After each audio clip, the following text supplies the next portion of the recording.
হয়েছে না ঠিক মতন?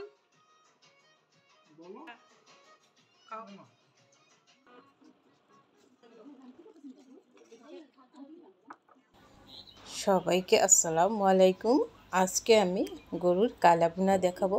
তো আজকে একটু শাড়ি পরেছিলাম, সামান্য একটু শেয়ার করলাম আপনাদের সঙ্গে।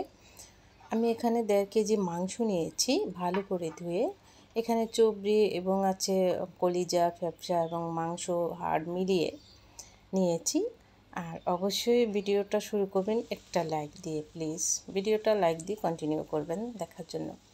1/4 কাপ পেঁয়াজ বাটা দিয়ে দিলাম এখানে, আর 2 টেবিল চামচ রসুন বাটা, 2 টেবিল চামচ আদা বাটা, আর এখানে আছে গরম মশলা জয়ত্রী, জয়ফল, দারচিনি, এলাচ, তেজপাতা, লবঙ্গ, আর আছে কালো গোলমরিচ, সাদা গোলমরিচ এবং তেজপাতা, জিরা, ধনিয়া সব মিলিয়ে পাউডার করে, আর জিরার পাউডার দিয়ে দিলাম, কালো গোলমরিচের গুঁড়া, সাদা গোলমরিচের গুঁড়া দিয়ে দিলাম, আর 1/4 কাপের মতো ঝাল মিষ্টি টমেটো সস দিয়ে দিলাম, 2 টেবিল চামচের মতো এখানে সয়া সস দিয়ে দিলাম। এইগুলা দিয়ে কালা ভুনাটা করতে হবে। এই দেখুন, আর রাঁধুনি রেডিমিক্স কালা ভুনার মশলা দিয়ে দিব। এখানে 1.5 কেজি মাংস, তাই এই প্যাকেটে অনেকটা থাকে। একটাতে জিরার পাউডার, বাসার থেকে জিরার পাউডার যদি দিয়ে থাকেন, এই যে এই পাউডার, তাহলে আর লাগবে না। আর যদি অল্প পরিমাণে দেন তা এখান থেকে পুরাটা দিয়ে দিবেন। 1.5 কেজি মাংসতে এখানে কালা ভুনার মশলা হাফটা দিব, মানে অর্ধেকটা। প্রচুর মশলা এখানে, সবটা দিলে কিন্তু খেতে পারবেন না। তো আমি অর্ধেকটা দিয়ে দিলাম। যদি 3 কেজির মতো হয় পুরো প্যাকেটটাই একেবারে দিয়ে দিবেন। আর দিয়ে দিছি পেঁয়াজের বেরেস্তা। এটা হচ্ছে কালা ভুনা মশলাটা বেশি দিতে হয়, আর সেই ক্ষেত্রে রাঁধুনি রেডিমিক্স কালা ভুনার মশলাটা দিয়ে দিলে তো কথাই নেই। আর এই কালা ভুনায় সরিষার তেল দরকার। আর এখন দিয়ে ভালো করে মেখে নিব। মাখার উপর অনেকটা নির্ভর করে মজার। তো সুন্দরভাবে মেখে নিব। কয়েকদিন হয় বাচ্চা কালা ভুনা খাবে, বড় ছোট সবাই গরুর কালা ভুনা খাবে। ওই যে দেখলেন একটা ভিডিওতে, ঈদের সময় এত রান্না এত আইটেম করিনি, শুধু সাদা ভাত মাংস। তাই ঈদের 3 দিন পরে কালা ভুনাটা করে দিচ্ছি বাচ্চাকে আর কি। আর কিছু আছে যেটা রান্না পরে দেখাবো আমি, রান্নাটা না, একটু কোনো রকমের পোলাও আর রোস্ট। তো হাঁড়ি বসিয়ে দিলাম। আর এই মাংসটা চাল দিতে দিতে অনেকটা চাল পড়বে। লবণ দিতে মনে ছিল না, লবণ দিয়ে দিলাম। অনেকটা জাল পড়বে। প্রথমে তো অনেক কষাবেন, কষাতে কষাতে দেখবেন কালা হয়ে আসছে। এরপরে পানি দিবেন, আবার শুকিয়ে যাবে পানি, ধীরে ধীরে কালো হয়ে আসবে। মাংসটা তো যখন নামিয়ে রাখবেন, আধা ঘন্টা 1 ঘন্টায় দেখবেন পুরোপুরি কালো হয়ে গেছে। নামানোর পর আরও একটা কালার, মানে কালো হয়ে থাকে এই কালা ভুনা চুলার থেকে নামানোর পরে। এই দেখুন, অফ ক্যামেরায় কিন্তু আমি জাল দিই। কালা ভুনাটা কিন্তু ভুনা করতে এবং রান্না করতে অন্য মাংস রান্নার চাইতে বেশি দেরি হয় কালা ভুনা। এখন ফুটন্ত গরম পানি দিলাম, প্রায় অনেকটা সময় আমি কষিয়েছি। দেওয়ার পরে আমি আবার কষাবো, এই পানি একটুও থাকবে না। গরুর কালা ভুনায় কিন্তু কোনো ঝোল থাকবে না। ধীরে ধীরে কিন্তু কালারটা চেঞ্জ হয়ে আসতেছে আর কি। দেখুন আরও কালো হয়ে যাবে। আর এখানে অনেকটা কালো, তবে ক্যামেরাতে দেখা যাচ্ছে বেশি কালো না। আসলে জানালার যে পাওয়ার, যে আলো দেখুন, অনেক সময় কালো অনেক সময় কালো না এরকম লাগছে, বাট এটা হচ্ছে জানালার ওই ফর্সার জন্য।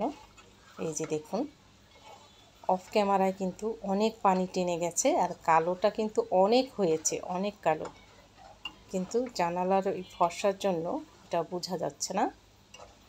অবশ্যই অবশ্যই যদি ভালো লেগে থাকে আমার পাশে থাকবেন, ছোট্ট পরিবারের পাশে থাকবেন, সাবস্ক্রাইব করে বেল নোটিফিকেশন অন করে রাখবেন। আপু ভাইয়ারা, আঙ্কেল আন্টিরা, ছোট্ট ছোট্ট সোনামণিরা, যে যেখান থেকে দেখছেন অনেক অনেক ভালোবাসা কৃতজ্ঞতা জানাই। আর অবশ্যই লাইক দিয়ে ভিডিওগুলো দেখার জন্য কন্টিনিউ করবেন। এই তো হয়ে গেছে। আমি কিন্তু প্রায় 2 ঘন্টা 2.5 ঘন্টা পর্যন্ত কষিয়েছি। অফ ক্যামেরায় যতটা পারছি দেখিয়েছি। যত কষাবেন দেখেন গায়ে কিন্তু কোনো রকম ঝোল নেই। নামানোর পর আবারও দেখুন কালো হয়ে গেছে, একদম যতটা কালো হবার কথা কালা ভুনা সেরকমই হয়েছে। মাশাল্লাহ। এই তো তো আপনারা অবশ্যই এভাবে খেয়ে দেখবেন কালা ভুনা যারা করেননি। আমার ছোট বড় সবার পছন্দের আবদারে আজকে করে ফেললাম। আর এদিকে হচ্ছে পোলাওটা অফ ক্যামেরায় আমি করেছি। দেখুন পোলাওটা হয়ে গেছে। ঈদের সময় বাচ্চা চিল্লাচিল্লি করছে কেন পোলাও করিনি, কেন রোস্ট করিনি। আসলে হয় না ঈদের সময় এতটা। আগের দিন দেখুন এইদিকে আবার একজনে খাবে ডিমের রোস্ট, আর একজনে খাবে 2-3 জনে খাবে চিকেন রোস্ট। কি করব, ডিমটা আলাদা ভেজে চিকেন আলাদা ভেজে এরপরে মশলার সাথে সব কিছু কষিয়ে ডিম ছেড়ে দিয়েছি, একসাথেই রান্না হয়ে গেছে। তো এখন আমি ওই টেবিলে দিয়ে দিব। ব্লগ ভিডিও পাশাপাশি রান্না সবটাই শেয়ার করব। যা ভালো লাগে আপনাদের অবশ্যই কমেন্টস করবেন। দেখুন একটু একটু চুলার উপর থেকে নামানোর পর ওই যে বললাম একদম ঠিকঠাক কালো হয়ে যাবে মাংসটা। আর এই যে ঘরের যে কর্তা আছে উনি আবার এই যে ডিমের রোস্ট খাবে, আর আমরা খাবো চিকেন রোস্ট। এই জন্য এই বুদ্ধিটা করে আমি দিয়ে দিলাম ডিম সব একটার সাথে রোস্ট করে ফেলেছি। আজকের খাবার মন মতো হয়েছে, আজকেরটা মন মতো হয়েছে। রোস্ট খাবে, কালাবুনা খাবে, পাগল হয়ে গেছে। এই যে এই রান দেন, এটা দেন ওরে পাগল।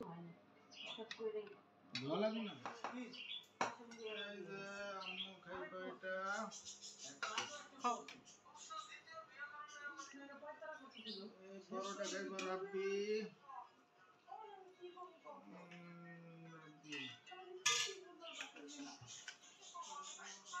খাও এবার, তোমার এই একটা দিয়েই শেষ হয়ে যাবে।